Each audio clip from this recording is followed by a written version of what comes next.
bonjour et tout juste 15 h au Caire. Tout de suite, votre journal en langue française sur la chaîne 2 nationale. Et tout de suite, sans plus tarder, commençons avec les principaux titres de ce samedi, le 3 mai 2025. Le président Abdel Fattah el-Sisi assiste à la célébration de la fête du travail organisée à l'usine de Suez Steel dans la ville de Suez.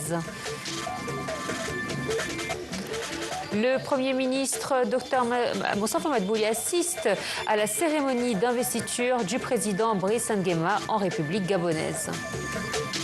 Et voici le journal en détail. Le président Abdel Fattah el-Sisi a assisté aujourd'hui à la célébration de la fête du travail organisée à l'usine de Suez Steel dans la ville de Suez.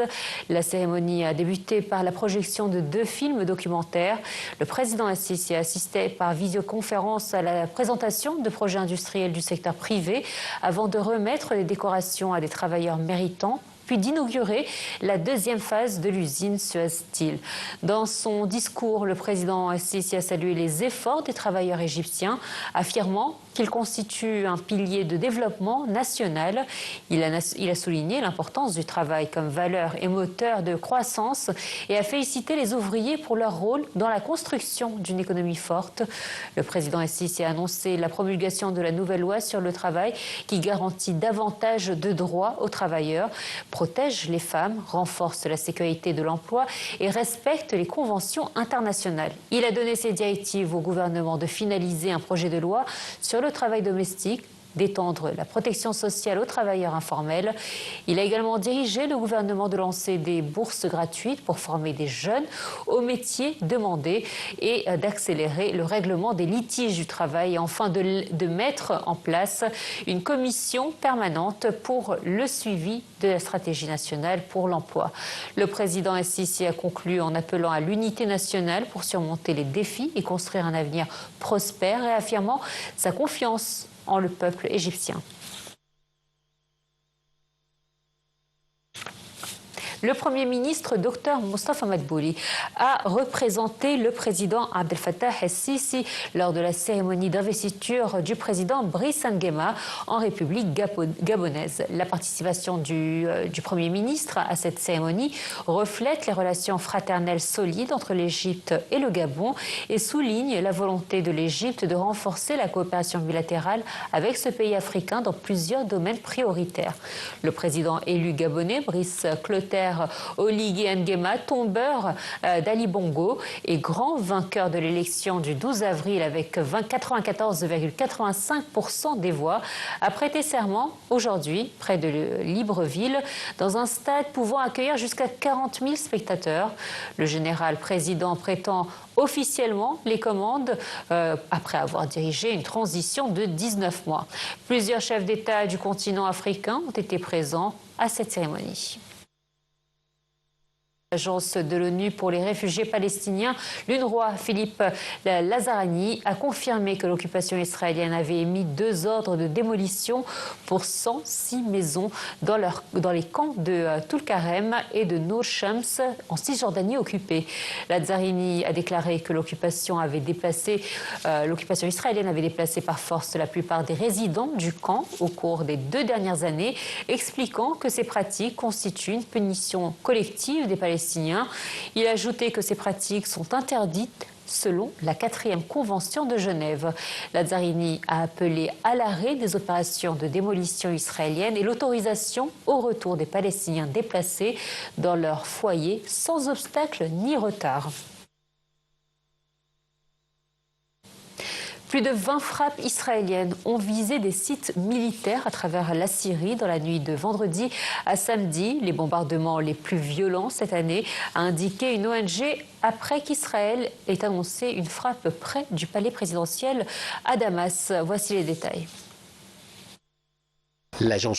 L'armée israélienne a annoncé aujourd'hui avoir intercepté un missile tiré depuis le Yémen dont le lancement a déclenché les sirènes d'alerte aérienne à Jérusalem et dans d'autres régions d'Israël. Les Houthis ont revendiqué hier les tirs de 2 missiles sur Israël dont l'armée israélienne a annoncé donc l'interception. De son côté, l'agence officielle des Houthis, Saba, a fait état dans la nuit d'hier de frappes qu'elle a attribuées aux États-Unis sur la capitale Sanaa. Le gouvernement iranien a souligné qu'il répondrait avec force à toute menace israélienne de frapper ses institutions nucléaires. Le porte-parole du gouvernement iranien a souligné que son pays engage des pourparlers indirects avec les États-Unis pour aboutir à une issue à ce différend.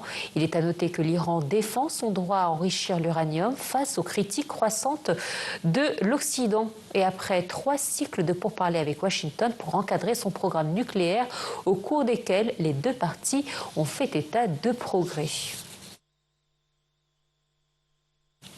Une frappe de drone menée par les forces de soutien rapide a visé la ville de Kassala, située à la frontière avec l'Érythrée, dans l'est du Soudan, a indiqué une source gouvernementale.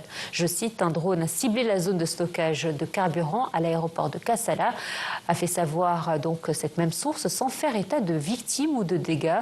Kassala se situe à plus de 400 km des positions connues, les plus proches des forces de soutien rapide dans le sud d'Omdurman, ville jumelle de la capitale Khartoum.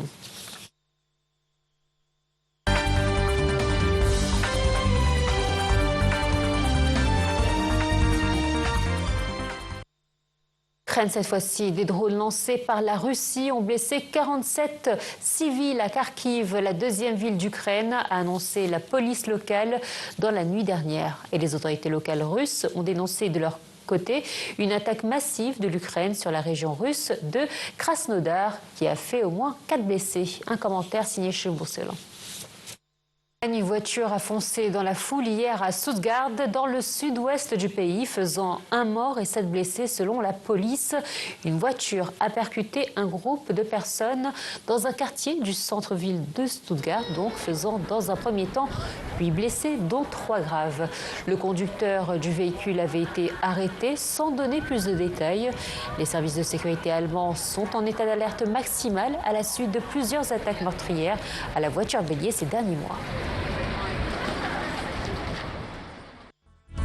La bourse de New York a terminé en hausse vendredi, portée par un vent d'optimisme après la publication de chiffres de l'emploi américain meilleurs qu'attendus et la possibilité de négociations commerciales entre Pékin et Washington. Le Dow Jones a gagné 1,39%, l'indice Nasdaq 1,51% et le Standard & Poor's 500 1,47%. Cet indice effaçant toutes ses pertes depuis le 2 avril, date à laquelle Donald Trump a annoncé une vague de droits de douane prohibitifs ciblant les partenaires commerciaux de Washington. On termine avec du sport. Manchester City s'est imposé difficilement contre Wolverhampton grâce à un but de Kevin De Bruyne, 1-0 hier soir en ouverture de la 35e journée de Premier League et monte provisoirement sur le podium. À 3 journées de la fin et en attendant les matchs de Newcastle et Chelsea et de Nottingham Forest, les Sky Blues se rapprochent de la Ligue des Champions en confortant leur situation dans le top 5 du classement qualificatif pour la C1. Voilà, c'est la fin de ce journal. Très bonne journée à vous et à très bientôt. Au revoir.